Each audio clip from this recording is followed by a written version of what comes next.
कहानी के समझ ला, बात पूरा साफ साफ समझ में आ जाएगी। किसी आशिक ने अपने मासूका से कहा,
दीपू कुशवाहा, दीपू कुशवाहा, दीपू कुशवाहा, भटबलिया, भटबलिया, भटबलिया,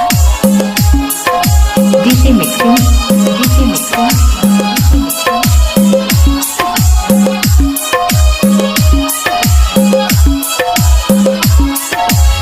क्या रे सेटिंग किया है?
दीपू कुशवाहा, दीपू कुशवाहा, दीपू कुशवाहा, भटबलिया, भटबलिया।